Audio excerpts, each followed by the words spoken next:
If a bus hit me tomorrow, no one would care. And I'm somebody's daughter. Welcome to Legends of Gotham, where we talk about Fox's hit series Gotham, set in the world of Batman. I'm Bill Meeks. And I'm Anne-Marie DeSimone. And we're back for another wonderful, wonderful episode of Legends of Gotham, which I'm excited about. It was a good episode.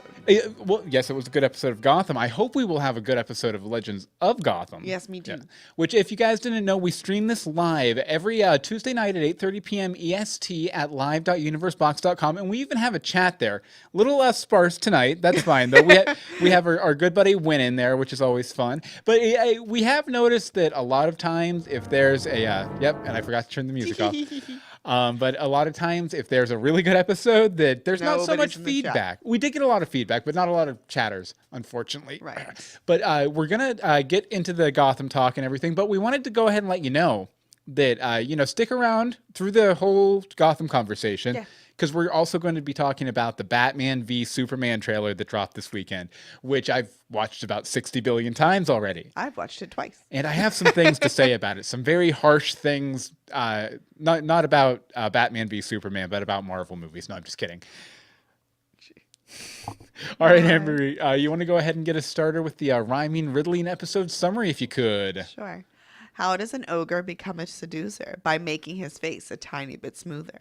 Will Jim's love for Leslie put her in peril? Not nearly as much as her lack of apparel. Can murder be good? Alfred says yes. Will Bruce give his friend, the killer, a dress? Is Robin's mom mad about his whole life? Everyone's stabby and under the knife. Under the knife. Oh wait, that's a gun. No, that's a gun. Not under the gun. Not under the gun. That's a second season episode that they're planning. Under the knife. What did you think of it overall, Anne-Marie? Well, I liked it. You did. Surprise, surprise. As previously stated, I liked it. Yeah, it was a really good episode. There were lots of things, lots of the things. Really packed too. Really packed, and you can tell that we're almost at the finale. You can feel it. You can feel it in the airwaves. Yeah, this was basically like the orchestra warming up for the big finale. Yes, just like our theme music, which is right. Oh, now you're gonna forget it again. No, I won't forget it. I turned it off right away. No, but I really liked it too. So I guess we'll go ahead and get started in the main discussion here. The first thing I wanted to talk about was Gertrude Cobblepot. Oh, Gertrude! Unbreakable. I was about to do it. You beat me to it. Which Bernadette Peters, who plays Bernadette Peters? Yeah, Bernadette. Or no, not Bernadette Peters. Carol Kane. Yeah, sorry. But Carol Kane, who plays. Okay, go ahead. Finish laughing. That's fine. But I needed that. Carol Kane, who plays Penguin's mom, is in the Unbreakable Kimmy Schmidt, which is why we did that. What was I even talking? Oh, yes, she plays Penguin's mom. By the way, Wynn in the chat room says she really liked this ep. Agreed. But Penguin's mom, we get this whole thing in here where she's at the club. Penguin's trying to plan Maroni's death. Maroni shows up, hits on Penguin's mom, and then tells her the truth about her son. Now, Maroni is so sleazy in this scene. You don't hit on somebody's sleazy. Like, you don't hit on somebody's mom, though. Even if even mobsters, it seems like they would have that kind of like level of respect for a person's mother. They would have if he was an upper level mobster, but he's still pretty low level. Well, I guess, really what Maroni is doing here is he's just trying, I think he's between, withholding the alcohol from the Iceberg Lounge, not the Penguins or whatever they're calling it. Oswald's. Yeah. But, withholding the alcohol from there and then coming in and revealing the truth about Penguin to his mother and everything. I think Maroni is just trying to make his life as miserable as possible before he kills him. I also thought it was interesting that I think Maroni came for Penguin's mom because Penguin made it pretty clear to Maroni a few episodes back when he was still working for Maroni, that his mom was super important to him because his mother was sick. He had to go away and everything. Right. So even though that was a lie, I think Maroni kind of read that there was a very close, kind of creepy relationship there. Yeah, it's completely creepy. So I kind of came, we have the whole scene, how it ends up with her asking Penguin if Maroney was telling the truth, and Penguin's like, no, Ma, it's fine. No. So my prediction for how the rest of this season is going to go down, as far as Penguin and his mom are concerned, is that Gertrude is going to try to kill Oswald because he lied to her about being a bad person, and so when she tries to kill him, Penguin is going to go into full on berserker Penguin mode and kill his mom on accident, just in self-defense. And then, whatever Penguin does to Maroney after that is going to ignite the big war, the big mob war that we're hoping to get in the season finale. And, based on previews, seems like it's going to happen. It's coming. It's been building a little bit. I like, as much as I enjoy Miss Carol Kane in this, I'm done with this character. It kind of creeps me out a little too much. Well, it's she always freaked me out from the second I was like, okay, lady, I don't know where you're living. There's a lot of draped things and pearls. And I feel like it smells like mothballs in her apartment or something. Oh, definitely. And mothballs and very strong perfumes. In old books. Nah, not even books. She's not a book person. Maybe old records because she likes to club it up. Scotty popped into the chat room to change the title for us. Thank you, Scotty. And Wynn says Maroney is the sleazy mobster, while Falcone is the classy one. I agree. Definitely. Completely. Falcone has much more honor than Maroney does. Maroney's what do you call him? Like a bottom feeder. Like he's just a. Well, that's why it doesn't. Maroney runs the alcohol and drugs. Yeah. Where Falcone does not. Yeah, Falcone has his fingers in everything, where Maroney is more just exploiting people who are already weak. Right. Sort of thing. Also, I miss Falcone. Can we get another Falcone scene? I hope so. It's been a while. He's been in a lot of the fashion photo shoots they've been doing for Gotham, so hopefully soon. Okay, so, you had something? Young Bruce. Bruce. So many things with young Bruce. Mm-hmm. I love that even though he is completely pissed off at Selena Kyle, he still trusts her with everything. Mm-hmm. He basically, he's like, no, we're not done here. You're still in on this. And she's like, no. He's like, no, you're still in on this. We need to figure this out. And takes her to the ball. Like, that's hilarious that he takes her to the ball. Well, we got to see Batman go to the Bat Dance. It was fun. Bat Dance. That was the Prince song, wasn't it? Bat Dance from the 89 Batman movie. Prince did a whole soundtrack with original songs about Batman. One of them was like Vicky Vale. Not a Prince fan. Vicky Vale's Batman's Lois Lane, basically. Oh, lovely. But I also love that he pretty much admits to Alfred that he likes her. Like, he likes her. And what's so wrong with that? Nothing. Mm-hmm. Nothing. It's precious. He needs that because she's really his only friend. Yeah, and I think that could be a problem. That also kind of speaks to the future a little bit, too, because as we all know, regardless of what's going on in Batman's world, Bruce always needs to have a lady or two on his arm. He's a playboy. I mean, he plays the part, but he also kind of enjoys playing the part a little bit. So. I'm sorry, what playboy do you know that doesn't enjoy playing the part? Very true. That's very sort of true. the nature of the part. Because they're playboys. They play, and they're boys. Playboys. Ha. But yeah, nice to see the origin of I said I'm busting out the wand. Playboy Bruce Wayne for sure. Okay, yes. Now speaking of that pairing, the Bat-Cat, Salus, Belina. No, Belina. Belina actually would be a really good shipping name. No, Cat-Bat. For sure. Can we not ship things on the show? Okay, Wynn says the cat had no business wearing those shoes. I liked her outfit, though. It was very much like 80s Madonna kind of style. We will get into the fashion. Oh, we have some fashion stuff coming up. Of course we have some. Hello, froofy, fluffy things. That's what I did. I'm holding a purple wand. That's fair. Okay. But I think, regardless of what she was wearing, this episode we really got to see Selena Kyle's true face. We got to see the actual person where through a lot of the series so far, I think we've been seeing kind of an artifice that she's constructed to come off as nice and normal interactions with Bruce, or, sometimes tricking adults like Gordon into, letting her get away or whatever. Right. But, we get to see that fierceness Right. in her. Now the first scene is the one I'm mainly talking about, although there's a little bit of it in the ball too. But she kind of just lets the mask drop, and it manifests as anger, like a lot of anger. Yeah. She's pissed off that Bruce can't see why she had to kill Reggie. Right. Last week's episode. And but the thing is Selena Kyle, as nice and as helpful as she's been to Bruce this entire time, helping him when, you know, the assassins attacked the manor and all that kind of stuff. Selena's really just she's a homeless kid in Gotham City. She's a runaway. She's not homeless. Like, she's homeless, but she's a runaway. Yeah. There's a slight difference. Because homeless... She's a homeless runaway. Yeah. Or, well, she's not quite so homeless anymore. No. But yeah, she's a street kid, right? Yeah.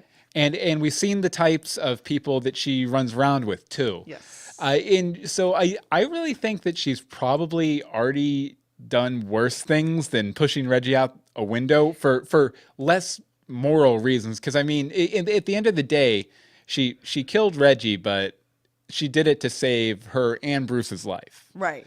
You know, so there was some sort of moral justification for the immoral act, but I have a feeling Selena, to survive, has probably done far worse things without any sort of justification besides what's worse selfishness. than killing someone?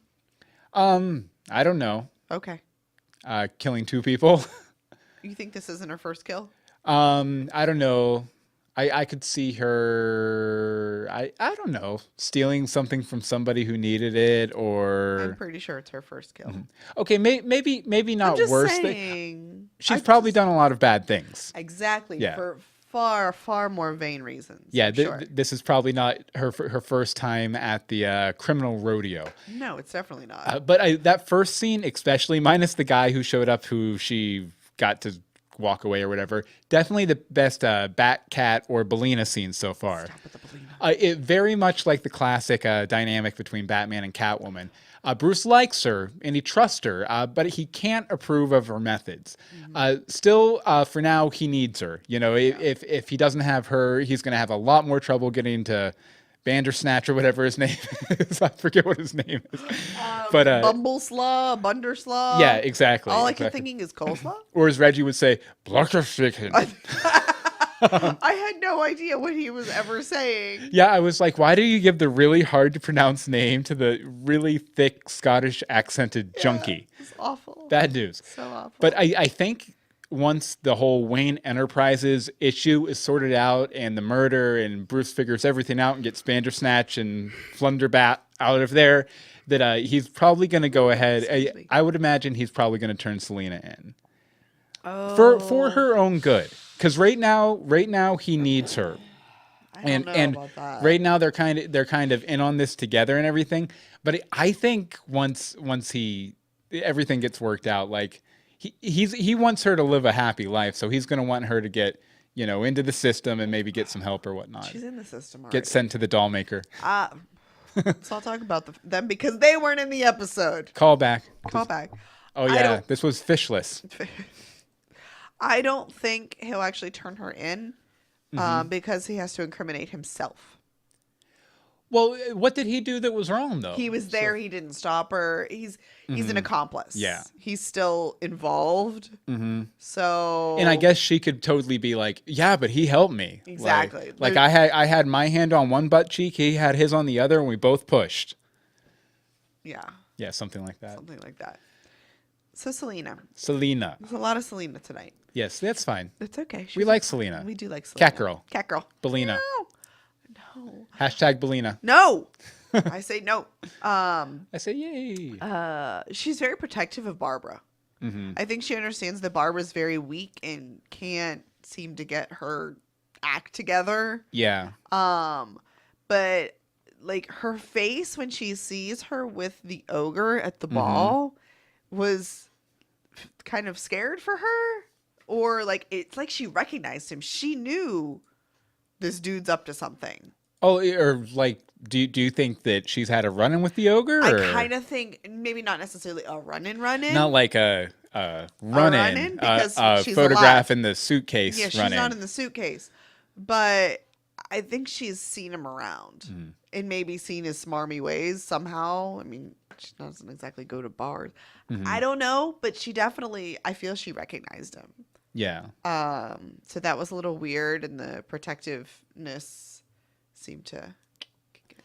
Yeah, I definitely. Yeah, I kind of got the impression though that it might have been a situation where she saw her leaving. She was like, "Oh, should I be concerned about that?" No, she's Barbara. Barbara's gonna Barbara. She's gonna go off and have her fun, and she'll be back with a hangover tomorrow or something like that. But no, Huh. I do like your interpretation though, for Yeah. sure. Like, Yeah. Excuse me. fine. Yeah. It just didn't. It just felt very.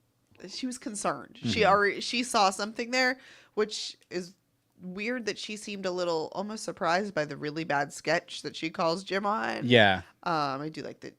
Well, I don't think we mentioned this anywhere, but I love how he jumped to her, he realized what was going on. yeah. But bum. Well, I definitely like the way they did because you see that article that he talks about, Yeah. that remembering the line from in the one of the first scenes with the ogre this episode, like it's laying on a table, Yeah. like I believe it was the Der Fledermaus or something art gallery, like a benefit there, and that's where the ogre got the quote and Jim Yeah. recognized the quote and everything from. Oh, I would like to mention we do have Marshall and Wayward's over in the chat room there at Hi. live.universebox.com if anyone else wants to jump in. And Wynn says, oh wow, I didn't even miss Fish at all. She was totally off my radar. I just want to know if she lived. I'm just wondering if you guys heard my theory last week. I have a feeling that this past week might be the last time we get to see Jada Pinkett Smith as Fish Mooney, and that some other actress or actor or something might be playing a more monstrous version of Fish for the finale. It's a theory. It's a theory. But I don't know. I'll be really kind of upset if Fish goes out not at the hands of Penguin. Definitely. Yeah. Oh, yeah. Penguin has to be the one to take her down. Right. Like sure. I can't. That can't be how she dies. But I'm not okay with it. But and we'll get back to the main discussion in just a minute. Speaking of Dollmaker, we saw these come over today, and we thought we'd show them to you here. They're basically they're coming out. Diamond Select is releasing a series of Gotham figurines, like really highly articulated, really well done and everything. And the first round, I guess there's going to be several rounds of these, but the first round is Catgirl, Selena Kyle. Now, if I can get out of here, okay, and then Penguin. It looks like is that the cabin? Yeah, I think so. From a few episodes back, and then we got good old Jimmy Gordon there. And Jim. Yeah, and these are going to be coming out in the fall from Diamond Select, but we thought we'd go ahead and show them to you. If you want to check them out for yourself, we'll have a link to the show notes at legendsofgotham.com. Okay, let's see here. We wanted to go ahead and, before we get back to the main discussion, we had a couple pieces of feedback about our episode last week that were still relevant, so we thought we'd go ahead and address them. Anne-Marie, they're down at the bottom of the doc. I'll go ahead and read Michael's. Okay. Now, we were kind of wondering if... we thought it was weird that they had licensed speakeasies in last week's episode. Oh, that they had a liquor license and everything. So Michael wrote in and said, Bill, as to the issue of speakeasies having liquor licenses, I don't think this is the type of speakeasy where they run illicit liquor trades. I think that they were going for here was more of a modern speakeasy where they decorate the place in period decor. Everyone, including often the patrons, wears period clothing, and they serve period cocktails like Sazeracs and such. A lot of them even make you give a password when you go in, which changes every day. They give it to you when you make a reservation. So more of a bar with a speakeasy type gimmick than a real literal speakeasy. I think that's what they were going for here, since they did have liquor licenses, but I could be wrong. Take care, Michael.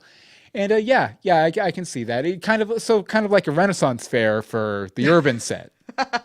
Definitely, I like that. Okay, and this next one's from Mariana in reference to our comments on last week's episode on the ogre scenes. I'm not sure that we were seeing what the ogre was really doing or what Jim was thinking that he was doing. Every time they cut to one of those scenes, it was a gray, hazy style to show that it was in the past, but they also came just as Jim was learning something about the crime or the ogre. The most glaring example is when Harvey told Jim that he knew who he was looking into, and it cut right to the scene where the ogre was trying to keep the girl from leaving. Yeah, I kind of like this I like that a interpretation. lot. Yeah, to where because they were so funny and they had like the grain and they looked like grindhouse films or something like that. Right. That was just Jim imagining what had gone on. Yeah. Although I guess We sort of this week saw we saw the actual room, Right. so I guess Jim just has a really, Really precise good, imagination. very good He knows what he's talking about. Exactly. All right, let's see here. We'll go ahead and get back into the main discussion now. Let's see. So something that got introduced, we kind of addressed it a little bit before, is Batman's no-kill code, which this is a big deal. This is it wasn't originally on the character. Like back in Detective Comics number 27 through probably a few years after that, Batman used a gun. He would shoot people. Interesting. But very quickly, once it became a character that was more focused specifically towards children, once it became the lighty, brighty Adam West kind of Batman, he got this no-kill code. So we get to see how it happens, but I'm glad it happened early. Because better to set it in stone now than, like a lesser story would give him a kill or two just to kind of make him seem more edgy, and then something happens and he's like, okay, well, I can't kill anymore besides this 3 people I killed in, the season finale or whatever. Right. So I'm glad they got it out of the way early. Are you familiar with his no-kill code? I'm familiar enough, thanks to you. I was actually going to say, because you've been complaining that it seemed like he wasn't sort of going in that direction, that they made such a massive deal out of it this episode.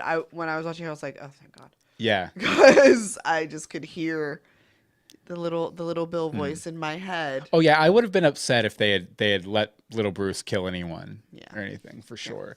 But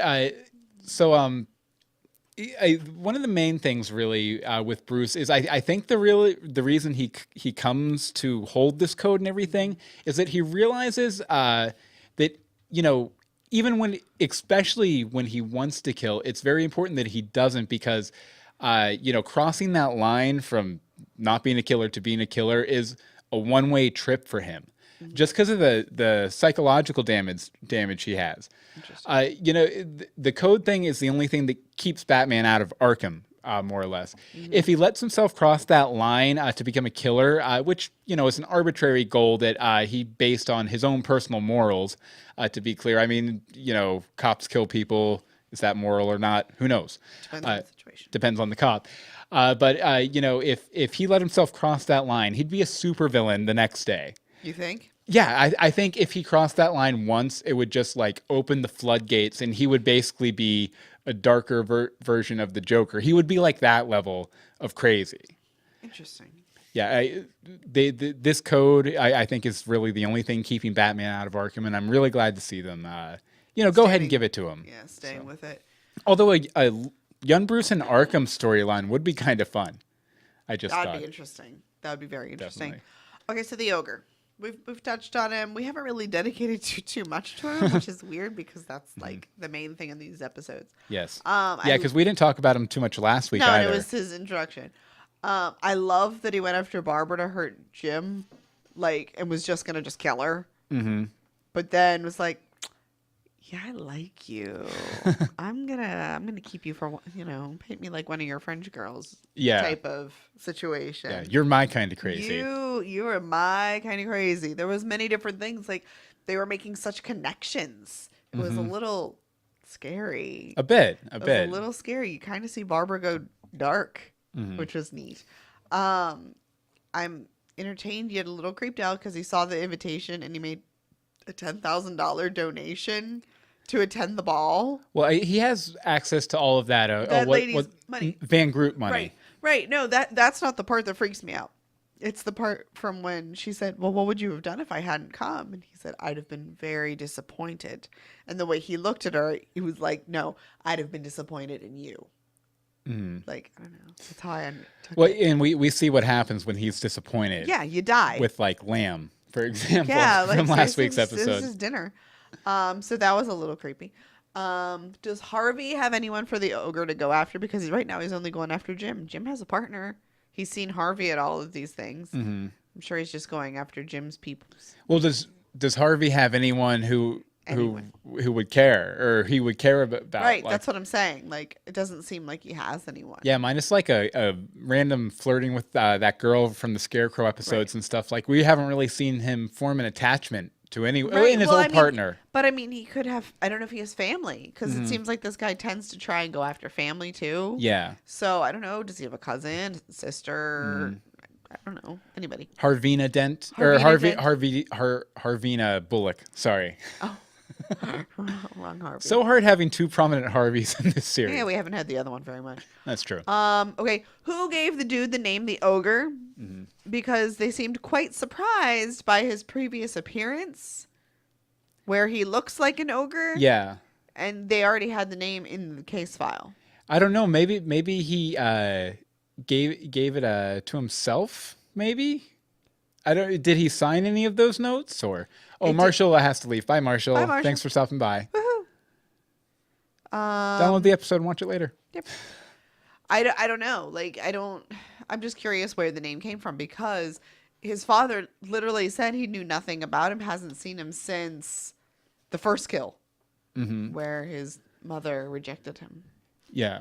So that was interesting. But I did like that, a lot of people were floating out, why is he called the ogre last week? And, well, because he looked like an ogre. Why he's called the ogre. It just seems weird that the police know that because they just found out the picture. Oh, yeah, I can definitely see that as being like kind of a little bit of a plot hole. That's a little bit. plot hole there. Yeah. I wonder, though, if that drawing of the heart that he leaves might be signed the ogre. or it might be signed the ogre, or maybe it's connected to some sort of ogre thing or something like that. I don't know. Some sort of ogre thing. Part of a classic ogre painting. Also, last sort of thing is he seemed really like hidden with his room with the other women. Kind of, it seemed like they were like dragged in there, but he basically tells Barbara, "No, go in, go ahead, go see go see for yourself." That seemed really weird. Again, he must like feel some crazy connection, which we kind of see, because then she sort of gives this half smile. Oh yeah, she was into the torture room for sure, which is kind of weird. Yeah, a little bit. Definitely a 50 Shades of Grey fan. That Barbara. Stop. Don't be a Barbara. Don't get excited about torture rooms. No. Okay, but the ogre kind of fits into an archetype that it gets hit a lot in this episode actually, and that's the archetype of the awkward social pariah turned madman.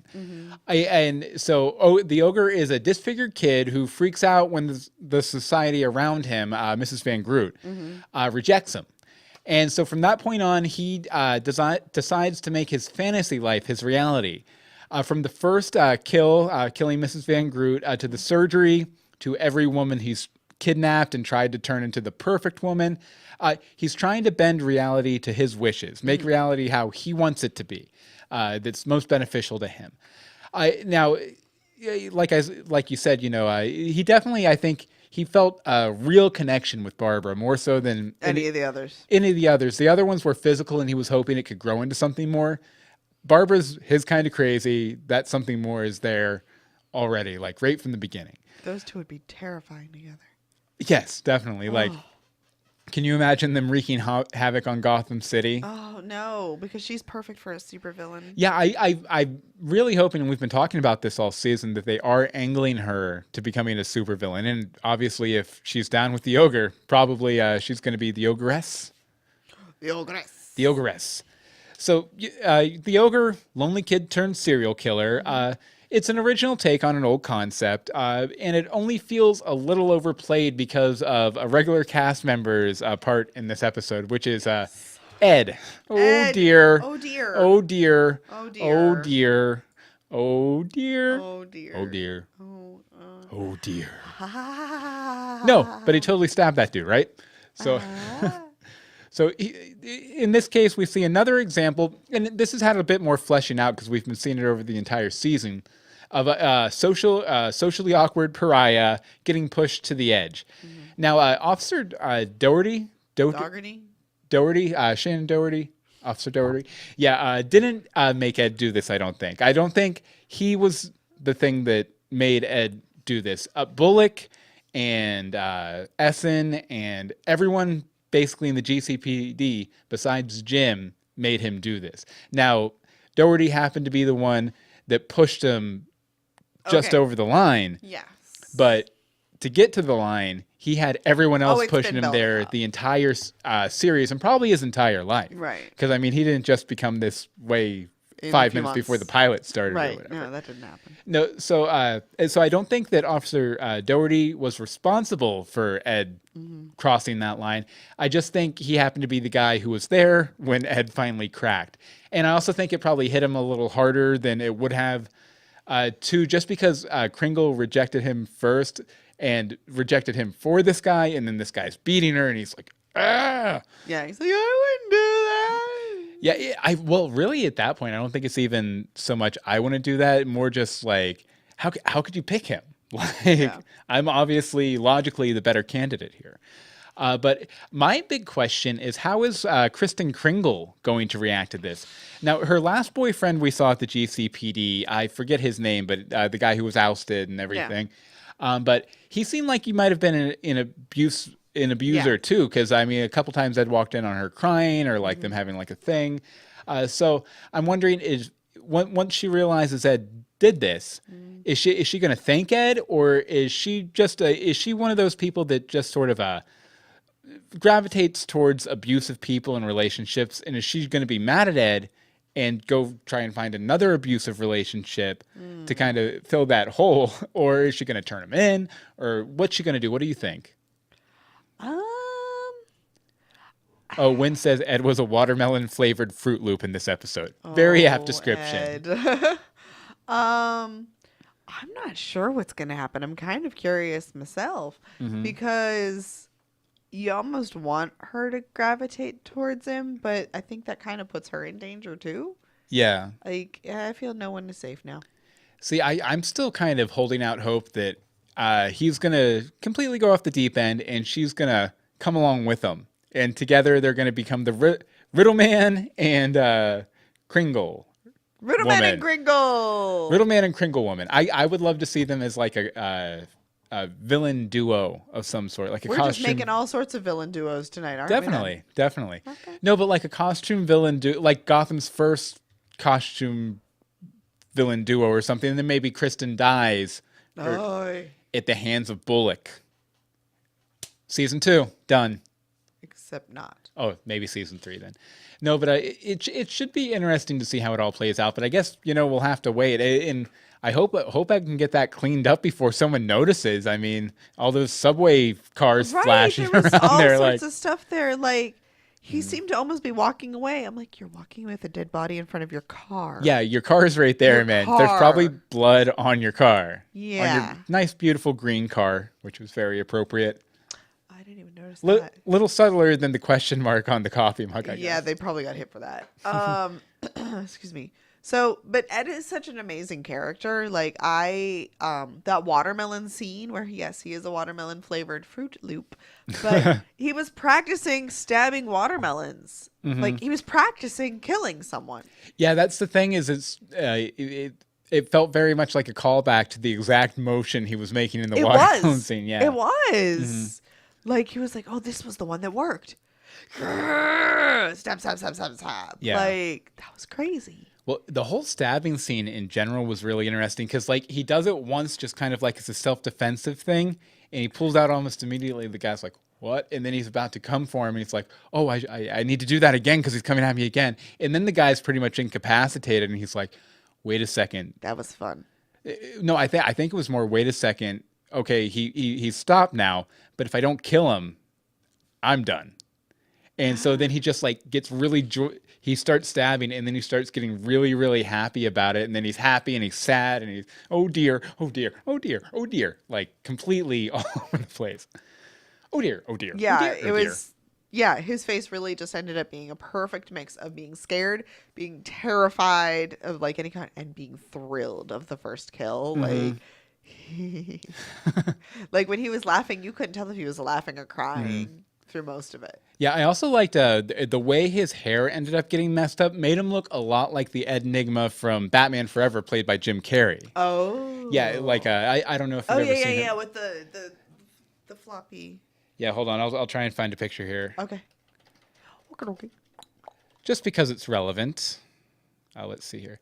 Yeah, here we go. Yeah. Yeah, see, it looks very much kind of like like Ed did right there after he got his Oh, hair and wow. stuff and everything. Yeah. Right? Yeah. Big resemblance. Big resemblance. Interesting. For sure. Interesting. But yeah, so one thing I wanted to address here, just because if you guys didn't know, our good buddy TJ Scotty wasn't able to get any voicemails or anything over to us today, but he directed this episode. First time since Spirit of the Goat, I believe. I think so. He's directed. No, didn't you do last week? Last week. No, he didn't do. No, he did one after Spirit of the Goat, I think. I don't know. He did like 2 last half season, and then he did this one, which great again. And I guess the place where they had the press conference was actually where he met Harvey Dent for the first time in that episode. Yeah, but one thing that just immediately screamed TJ Scott to me, and I was convinced he had come up with it, was the scene of Leslie in the tub, because TJ Scott has, if you don't know, he has a book out right now that's going to a good cause to help with breast cancer research and stuff, and we won't blow anything up here because it's kind of a little indecent, but it's called In the Tub, and it's pictures of a bunch of celebrities. Not indecent. Well, to some sensibilities, I guess. Okay, but nudity. You know how I am with stuff like that. Oh yeah, it's breast cancer.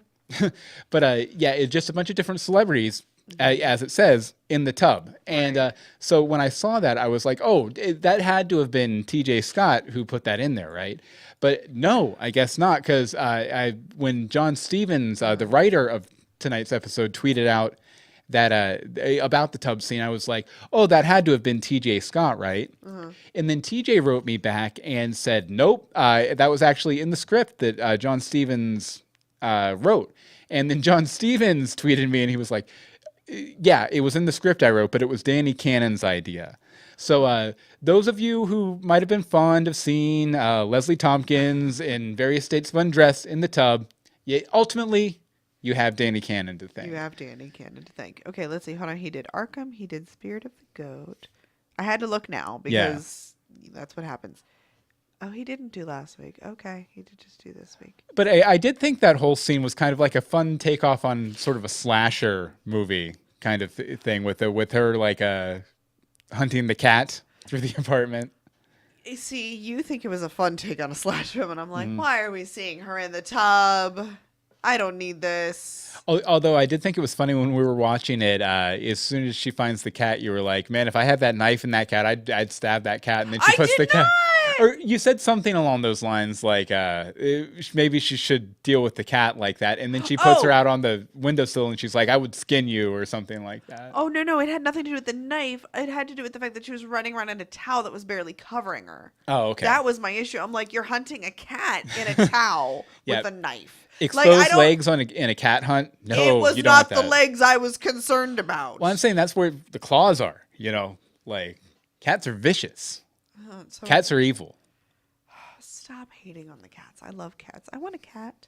Can't have a cat. Okay, so you have issues with undress. What about dress? What about dresses? Okay. I really wanted a dress-up scene with Selena and Barbara. I know we kind of sort of already had one this season, but Barbara literally says we've got a lot of work to do, and then we don't see the work. I wanted the work. I want Selena, trying on different dresses, and Barbara going, oh, sorry, going, no, that won't work. No, that won't work. Here's how you walk in heels. This is how you bow. Like, I wanted her walking with a book on her head. It didn't have to be a long scene. But I wanted more like, dress twirls. You wanted like a little montage, like yes, like her trying on different dresses, like jump cuts, new dress, shoes, dress. Yes, exactly. I really did. Okay, sorry, I'm proofy. I like the girly stuff. I just gave you that because this was dress, this was shoes. Dress, shoes, dress, shoes. No dress shoes.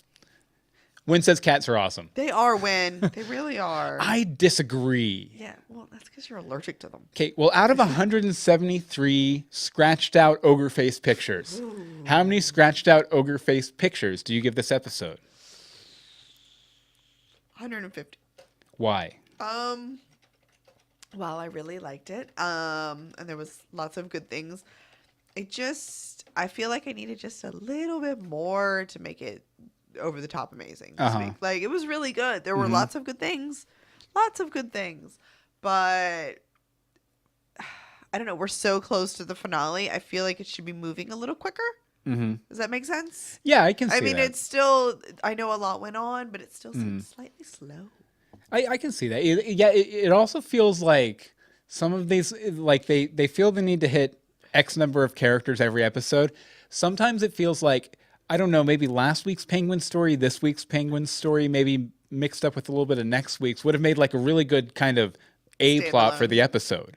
Yeah. For one episode versus, splitting it 3 different ways with Bruce and Selena and this, that, and the other. But the problem is they have to tell all of these stories. Yeah, and they have to walk all of them forward to where they all come and meet at the end. Right. Too. So there's that. Win has 160 because of the Maroney Penguin's mom scene. See, I was so creeped out by that scene. And let's see. As for me, I'm going to give it 167 scratched out ogre face pictures.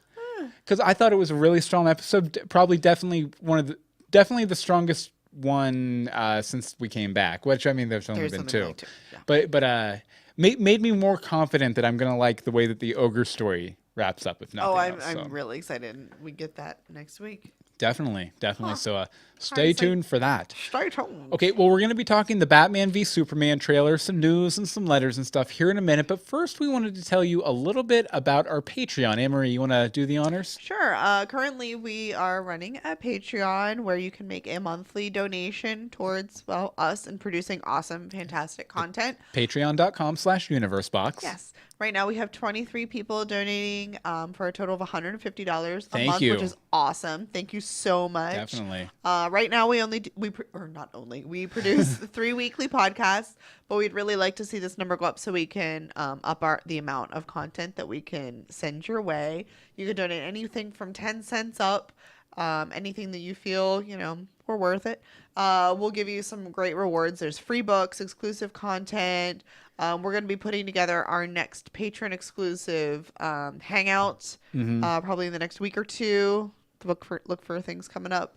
But we've also been able to get rid of external ads, so that's pretty cool. And then we're going to start doing, if we hit the milestone, I think it's 200. Yeah, 200 per month. So $50 away from it. $50 away to do patron exclusive movie commentaries, where basically we will talk our way through a movie, and trust me, it's entertaining. Yeah, if you want to sample, we do these for episodes of Once Upon a Time over on our Greetings from Storybrooke podcast. Right.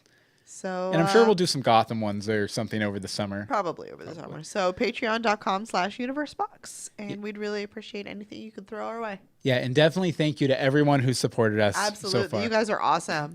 Yeah, and this is something we don't mention too much, but I guess I'll point out too. On YouTube, if you'd like, there should be a little eye icon up in the corner there if you want to click that too. If you want to give us a one-time donation to help out, you can do it through YouTube too, because they have that great fan funding thing going on right now.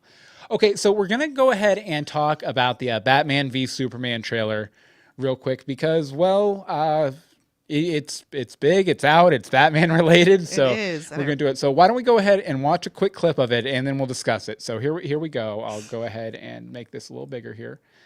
Okay, Is it really surprising that the most powerful man in the world should be a figure of controversy? We, as a population on this planet, have been looking for a savior. We're talking about a being whose very existence They are not telling us the truth. challenges our own sense of priority.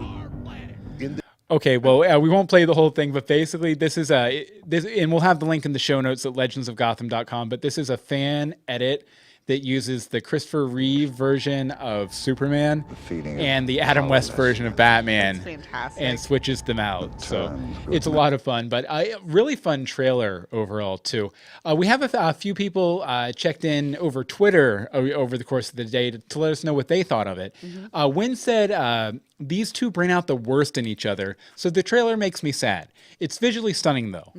And then a Snowshoe said, Batman with glowing eyes are so weird, LOL. He's pretty much Iron Man at this point. And she had that in quotes, so I think she was saying, this is what people are saying, and it's bunk, Gotcha. more or less. Ton Nagasa says, the trailer gave me a bit of a bad vibe, but I still remain cautiously optimistic and hopeful that it will be a decent movie.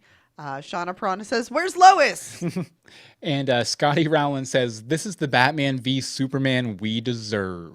Oh, and we're showing the show doc. No, you guys know all our secrets. Ah, it's fine. Just don't mind the typos. Don't mind Okay, any so of it. Anne-Marie, what did you think of this overall? Because I know you haven't seen Man of Steel yet. No, I haven't.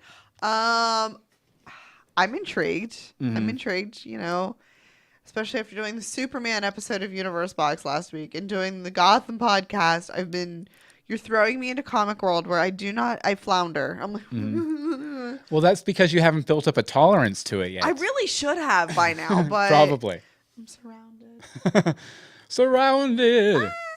So, no, I'm interested. That should be interesting. Yeah, definitely. We know that you're like oozing excitement for it. Yeah, I'm like bouncing up and down in my chair 24 All hours a week. day since this trailer came out. It's a good workout. Now, first of all, I guess we'll talk about it a little bit here. First of all, I really, really liked it. It's basically comic book Batman and Superman as I know them. I mean, I know some people they know the Crypto the Superdog version or the Batman Brave and the Bold version or the Adam West version. But these are my Superman and Batman, or the ones that, or at least the ones I've been into since I became an adult, more or less. And the comic book version that's been around since I became an adult.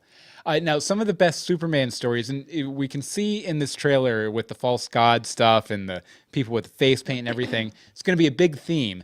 The approach where Superman is sort of a false god where people worship him, or that him being here on Earth holds back human progress. Because we're not able to solve problems for ourselves. He does it for us, so we don't progress as a society. These are two big themes in Superman stories, and it definitely appears that's going to be what it's all about going forward. And I think Lex Luthor is going to be sort of the voice of Superman's bad for humanity. Of course he is. Which is good. He has that line in there about devils don't come from down below; they're here with us on Earth. They come from the that sky. was Lex? Yeah, that was not Michael Rosenbaum. That was Lex Luthor on Smallville. Jesse Eisenberg. You can see how I got confused. No, not at all. But I also thought it was interesting. I don't know if you guys noticed, but that scene where he's walking through the bunker and the soldiers are kneeling down to him, they all have Superman shields sewn onto their shoulders. So I'm guessing they're probably some radical militia or something who fight for Superman, fight a holy war for Superman or something. And maybe he's coming down there to be like, hey guys, No. I'm just a person. This You don't isn't need what to I do." worship me and shoot people in my name or whatever. Right. But Okay. So my things with all this. So it's weird because from what I've gathered, Mr. Superman would not want people bowing to him and worshiping him like a god. This is not him. minus a few Elseworlds, you're completely right. Okay. So it's already a little weird. And no, I have not seen Man of Steel. So if anything is different from that, deal with it. So it almost seemed like they would rather have Batman defending them than Superman defending them because Batman is from Earth. Am I reading that right? I think you could 'Cause that definitely. stood out to me. I think Batman definitely feels that Oh, way. I'm sure Batman feels It's hard to say what the rest of society feels about that because we really don't know how public Batman has been in this world. We know he's been around for years. This is like he wasn't young. This is like a Batman later in his life. But I'm sorry. Are you calling Ben Affleck old? yes, Don't. I'm definitely calling Ben Affleck Don't call old. him old. But yeah, so we don't know where he is in his life or anything. But in most versions of Batman, modern versions of Batman, he's an urban legend. People don't necessarily believe there's an actual guy named Batman. They think that crackheads who get knocked out in an alleyway thought they saw the Batman or something like that. Or or it's unclear. Some people think he's real, some people think he's not, etc. So we really don't know what kind of Batman we're dealing with here. The fact that he hasn't been in the Justice League yet, since the Justice League doesn't exist yet in this universe, makes me think that he is that urban legend. In which case, nobody else would really be looking for Batman to be the savior versus Superman because they don't know he exists yet. Well, then who do they want to be? Who do they want to take down Superman? Well, I have a feeling that Lex is positioning himself that way. He wants to be humanity's savior. In fact, some spoilers that I've come across that who knows how accurate they are. Because it's over a year away. But I mean, this would make sense. Even say that Lex Luthor is the one who rebuilds Metropolis after the big battle from Man of Steel and everything. Okay. And that's how he ingratiates himself to the public. Gotcha. But the Batman in this, too, is also completely the comic book Batman. He's wearing the black and gray suit, which we've never seen in a Batman movie before. It's always been the black suit, which I thought was really cool. He kind of looks like the Batman from the Arkham games a little bit. Oh, does he? Yeah. Oh, yeah. Like just big, blocky Batman. I love the voice. I hate the creepy eyes, but I love the voice. I love the voice. It's like a horror voice. It's like a monster's voice or something. It's amazing. They use a voice changer instead of the growl like Christian Bale did.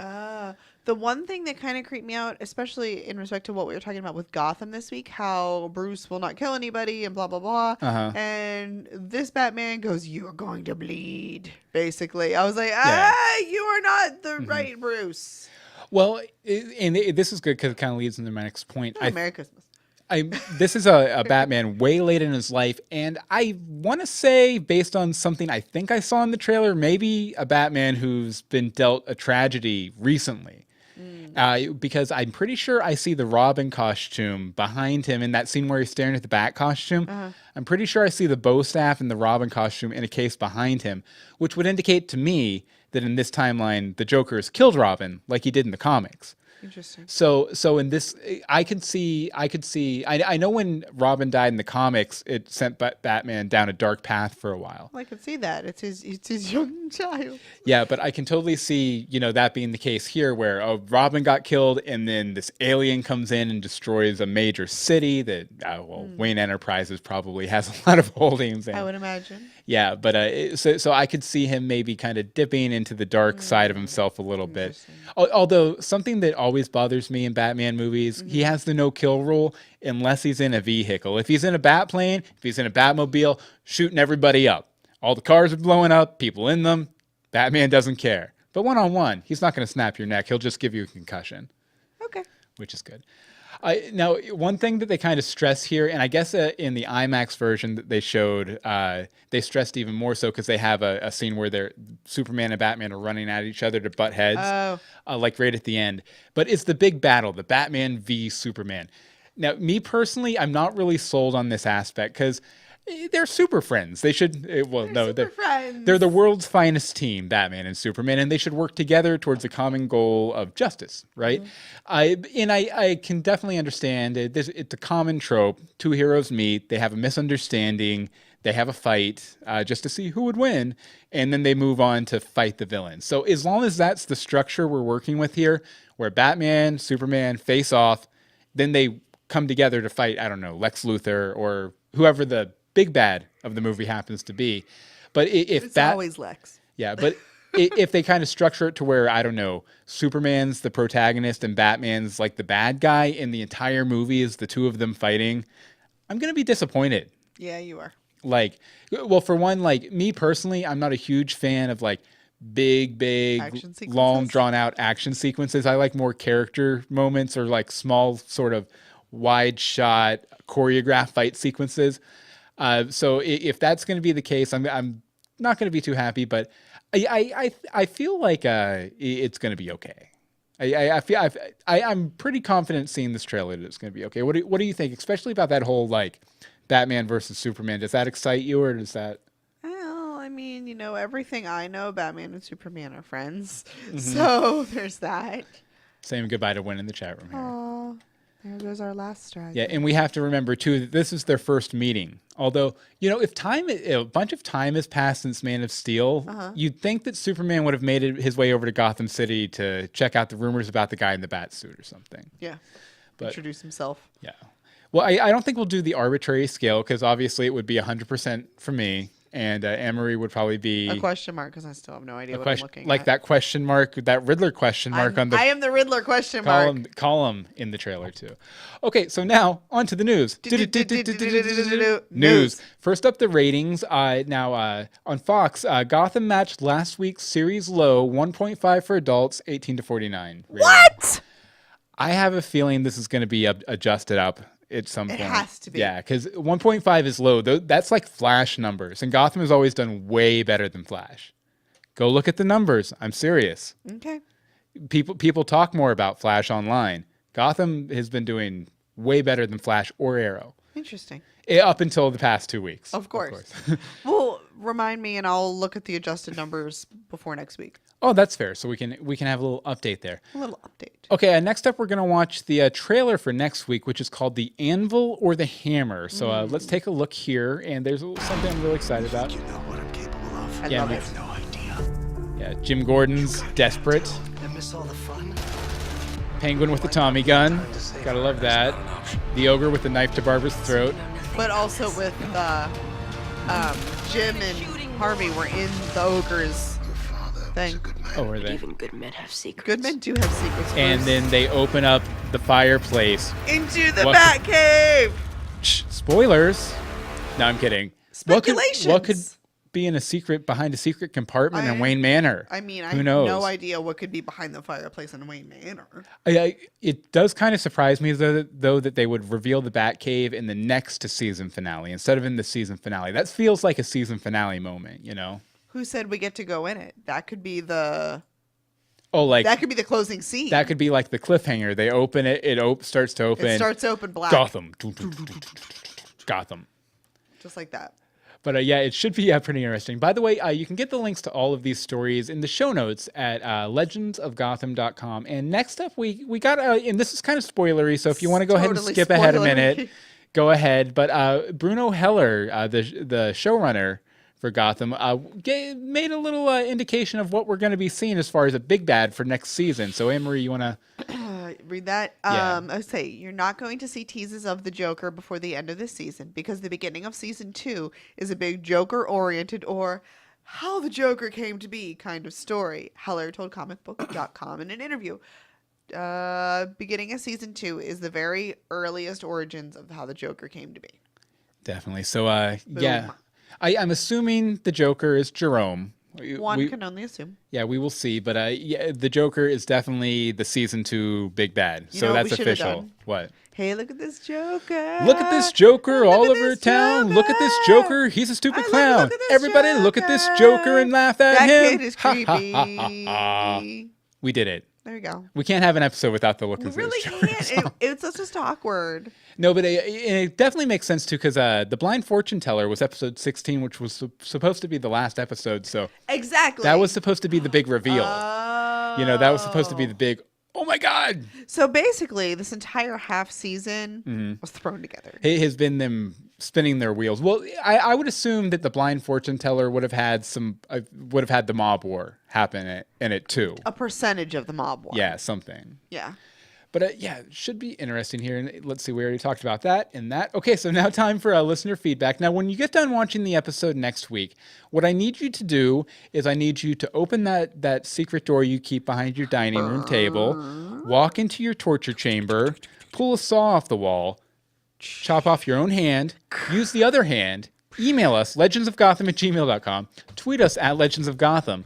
The Facebook is facebook.com/Legends of Gotham, and the voicemail number for you hackers out there, 424-274-2352. I like my hacker thing. Again, that's 424-274-2352. And as always, the first one this week was from Bobby. Take it away, Bobby. Bobby. Hey, Bill, Anne-Marie, and everyone else in chat. It's Hey. Bobby here. I've got to say, last night's episode of Gotham was like one of the best of the series so far. We liked it. I really thought the ogre villain was going to turn out kind of cheesy, but it was a great villain. Not only was it a great villain, it was like a great Batman villain that isn't a Batman villain. Which is something that the show has had a problem with, being that they can't show Batman villains that if they don't exist yet. But Timelines. the ogre had a great backstory, had a great reason for being the ogre, and a great reason for just being called the ogre. Beyond that, there was quite a few things going on in the episode, but it didn't feel like convoluted or one storyline didn't feel shorted from the other. Just everything and everyone was on point. Harvey and Bullock, of course, their interactions and the case that was going on was great. Bullocks, of course, can do no wrong. In my book, he's one of my favorite characters. The Bruce and Selena scenes, and especially at the ball and whatnot. I mean, everything at the ball felt like something out of a Batman comic book. They did great with, I guess what you would say is the origin of the Riddler. Even foreshadowing it by having him stab that watermelon repeatedly in the beginning of the episode, and then later stabbing Doherty in the duck, or in the gut over and over again. The whole thing with Penguin and Maroni, and then how Maroni turned around and did the only thing he could do and tell Penguin's poor mother Gertrude the truth about her son. All of that was great. Penguin taking out the flower guy just because he had to let off some steam. Hell, even Barbara was great in this episode. Yeah, poor flower delivery guy. I know. He's like, but the tip wasn't included. Rip flower delivery guy, Rip 2015. There was like nothing to complain about in this episode. You know what? There was. Where the hell are Montoya and Alan? No, like, mention. No one's like, hey, Here. Where'd those guys go? You know, remember those guys? No, nothing. Bring back Montoya and Alan. Yeah, their names are in the beginning of every episode. I know, it's so annoying. Every time I see it, I'm like, oh, maybe they'll be in this one. And we should send the Penguin over there and get him to talk to the showrunners. Be like, hey, Montoya Bruno, we're sending the Penguin after you. As far as that whole calling you out, Bruno. little smile that Barbara gave the ogre at the end, I don't think it was because she was like, ooh, let's go kill some people. I think it was like, ooh, sticks and stones may break my bones, but whips and chains excite me. So sorry. So I'll give this episode 7.5 of 8 mutilated watermelons.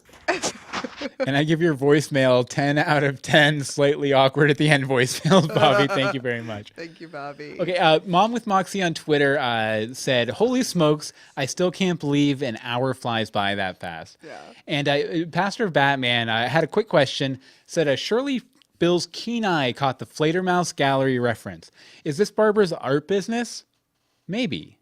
Yeah, because we talked about that from the article earlier. Yes. Yeah. I knew that there. I don't get the gallery. Can you share? Well, she's an share artist. with the stupid. We know her profession is artist. So, and I know it's art gallery. Yeah. So he's wondering if this is Barbara's gallery, and is that were they at an event at her gallery? Probably. I would assume. I mean, well, I guess she's probably still getting money from her parents, but I mean, she said that she goes to the ball because it's good for the gallery. Okay, does she? Yeah. Okay, in that case, yeah. So, Pastor Batman, I didn't catch this one. Anne-Marie's keen eye. Boom. Did. And she's audibly delicious. Okay, and next up is Joel. Take it away, Joel from Portland. Hey, Bill and Anne-Marie. Hey, it's Joel. Joel from Portland. This is a much better episode than last week. I like that Harvey, he actually seems to care more about solving this case than anything he's ever done before. He actually is now a likable character. I liked all the what are they called? Makeovers. Bruce in a tuxedo. Barbara looks like she's taking her fashion cues from Cruella de Vil. And Kat looks like she's taking her fashion tips from Madonna in the Like a Virgin music video. Definitely. Anyways, see, I like how all the bad guys in this episode are all crying and stabbing people. It really sets up for the rest of the season. And how Jim's voice over the ogre's home TV in the living room kind of set the tone for the rest of the season. You know, the game is afoot now. Anyways, it was a much better episode. Like I said, it's going to set up for the rest of the season. I would give this episode 25 out of 30 scratched photos. Thanks, guys. I can't hang it up. Come on. Hang up the phone. There we go. You stole my scale, Joel. No, I'm kidding. That was fantastic. Also, that you struggled to hang up the phone. Yeah, actually, we normally don't listen to the voicemails. I did happen to hear that, and I left it in just because I thought it was funny. So sorry if you don't take offense, Joel. We it's all do in this good for fun. entertainment. Yeah, definitely. You want to read this one from Eve here? For show. Okay. Hi, Bill and Anne-Marie. I'm Eve at Eve CANAS on Twitter. And I've been an avid listener of Legends of Gotham since a few months back, but this is my first time writing in. Oh, thank you.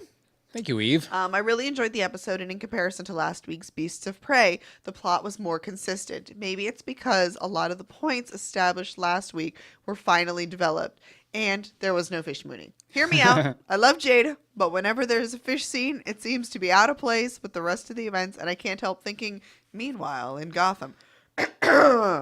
Meanwhile, on Dollmacher Island. Seriously. I loved how Bruce and Kat's relationship has been developed so far, and we're getting to see a lot of hints of the future as Batman and Catwoman. Nigma finally snapped, and it looks like he's really great at stabbing watermelons. Among other things. Among other things. His scenes have always been really entertaining and fun, but we have now seen his dark side, and what Corey Michael Smith delivered yesterday was phenomenal. Agreed? Very much. Scrolling. The highlight for me was the last scene with Gertrude and Oswald. I never cried watching Gotham, but in that moment of raw emotion delivered by Robin Lord Taylor and Carol Kane is off the charts. Maroni is known for a long time that Oswald's mother is his greatest love and therefore his weakness. So he will most definitely exploit that more from now on. Which is really taking a page out of Penguin's playbook there, Yeah, Maroni. seriously. Obviously, I can't see the young and reckless Penguin backing down after being threatened like this. And it looks like next episode will deliver more Psycho Oswald moments. As a side note, I do remember that in episode 16, The Blind Fortune Teller, Oswald attacked the guy who booed his mom singing right in front of her. Yes. Nice. So I'm quite perplexed as to how Mrs. Coppelpot hasn't noticed that her son is a bit of a psychopath until now. Well, I don't know if you've ever been on stage, Eve, but sometimes can't see anything. sometimes those lights you can only see about 3 or 4 feet in front of the stage. So, and I believe the guy was back by the bar Yeah, a making little fun bit. of her. So it does make sense. She probably just heard some commotion. At least that's the explanation. We'll adapt so we can sleep at night. Finally, Milo's ogre is properly creepy, and I think that he might have finally found his significant other in Barbara. She seemed to be pretty into his 50 Shades of Grey room. So I suspect that she might aid Ogre in orchestrating Jim's downfall. Oh. Well, she definitely has some motivation to take Jim out. Oh. I love her scorned and all that. Interesting. So that's it, really. Sorry for the long mail and for the choppy English grammar. It's my second language. Oh, holla. And if this email arrives late, can't wait to see next week's episode. The promo looked really promising. Hope to hear from you guys in the future and keep up the brilliant work. Thank you, Eve. And for this being your second language, you do better than it's my first. Yeah, I mean, we've had letters from people where English was their first language that were less well written. They may have even gone to school for it. Okay, next up we have a voicemail from our good friend Andy over at the Flash podcast, and also our partner that we don't mention nearly enough at DCTV podcast, where Flash podcast, Quiver, the Arrow podcast, Supergirl Radio, and us, DCTV.com or DCTVpodcast.com. Check it out. Andy, take it away, Andy. Hi guys, this is Andy B from the Flash Podcast. Just wanted to leave What a up, voice Andy message B? about this week's episode of Gotham that I just finished watching. Holy crap, this was an amazing episode. I really, really enjoyed it. Despite, the horror that is Barbara Keene. Sorry, girl, ain't happening. I loved everything that was happening in this episode from, where do I even begin? From just seeing, Jason, Jason's backstory being told, and also just, Catgirl and Bad Boy hanging out together. I really love everything that had to do with Bruce and Selena. I think that it was a really good foreshadowing to their relationship in their adult life of, Bruce will never kill anyone, but Selena will. So I like that a lot. The Riddler, oh my God, Eddie, I'm so concerned about it. Like he's the kind of guy that you don't want to see become a villain, but will become a villain.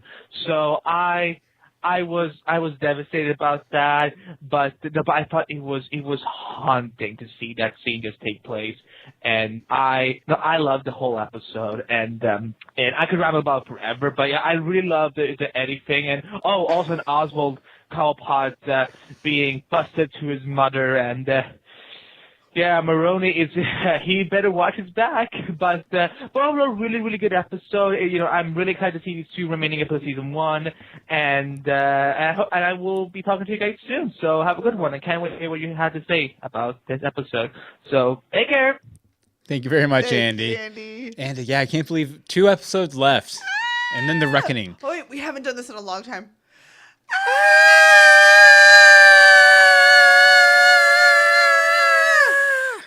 I didn't have the camera on me for a minute. Sorry about that. Sorry, audio listener. Ghost of Mr. and Mrs. Wang. Wang. Wang. No, not Wang. Wayne. Okay, we're wrapping up here soon. Wrapping it up. Here's a leftover on YouTube from Hope. Hope says, "Hey, Bill and Anne-Marie. Question 1. Do you notice when Jim is angry, his voice sounds like Batman's? Which is appropriate because Ben McKenzie voiced Batman in the animated And that's movie. probably why it sounds like Batman. Yeah, Batman Year One. Second question is, I think, or comment question, I think Mooney will get the helicopter over the water, but Kelly is going to have to learn how to fly a helicopter fast, LOL. Possibly. Yeah, the injured guy who was Fish's best friend over on the island. Yeah, he could. Yeah. Maybe he'll have to take over the copter. She also says, because I forget what I said. I didn't say Deadpool. I said something else, Deathstroke or something. And people corrected me that the Ryan Reynolds movie coming up is Deadpool. Oh, yeah. But Hope says, I love Deadpool and I saw your mistake right away. And then says, is that Maroney's mom? That's what I thought when I saw the picture in the diner. Oh. He loves his mom, but I don't think the feeling is mutual. Finally, I want to say thanks for the show. So that could be interesting if that was Maroney's mother's restaurant. Maybe that's why there's the picture there. And why Penguin so much better, and definitely payback for this week for sure, if that's the case. For sure. Okay, we have a couple of tweets here. You want to finish off? Sure. Off Okay, with? these are let's see, from at the Powell family. 40 out of 40 pairs of Selena Kyle's shoes. Can't wait for next week. And Thomas Wayne's secrets. From at Andreas_sh. This week's Gotham, 36 out of 42 stabbed watermelons. Yeah, you just put that in there twice. Oh, did I? It's the same thing twice. All right, never mind. Then that's about it then. Okay, so next week when you're done watching the episode, what I need you to do is I need you to you have a birth defect, a defect from birth all over your face. That's awful. And then I need you to go to the cosmetic surgeon, set up an appointment, come back for the appointment. Yes. Then when they're cleaning their hands, getting ready to cut the growth off your face, I need you to hop onto their computer, email us, legendsofgotham@gmail.com, tweet us at Legends of Gotham. The Facebook is facebook.com/Legends of Gotham. And the voicemail number, which you'll probably have to knock the plastic surgeon out, honestly, to use the phone because it's right over by the hand washing station, is 424-274-2352. Again, that's 424-274-2352. Okay, Anne-Marie, where can people find you online? You can find me on the Twitters at DeSimone. And as for me, you can follow me online at Bill Meeks. You can follow all the podcasts we do, including Universe Box, a story set to a theme, the podcast about everything, at universebox.com. And you can follow the books I write, the superhero adventures, Dogboy Adventures, at dogboyadventures.com. Also have a new book, Trials of King Sparrow, coming out this week. So stay tuned on my Twitter if you want to check that out. Stay tuned. There's some awesome stuff coming out. Okay, so I guess that's about it. So I guess join us next time for more Legends of Gotham. We got it right. Woohoo! Never happens. It does sometimes.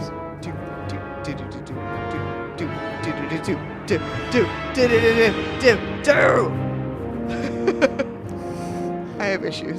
You do. It's fine though. It's okay though. That's cool. Good episode. Good times. Good episode. I think the chat's pretty much cleared out now. The chat has been dead all night. It's fine. It happens. It It's happens. all right. But you people who stuck around and watched the entire thing on YouTube, if anybody's watching, you're just not in the chat. You're awesome. You rock. We owe you a milkshake for sure. We owe you a milkshake. We do. But it was actually a really long episode because we had the Batman v Superman stuff. Extra 15 minutes. Holla. Shot caller. But thank you guys so much. Thank you if we had you're a great out there. time. And we'll see you next week, okay? Bye.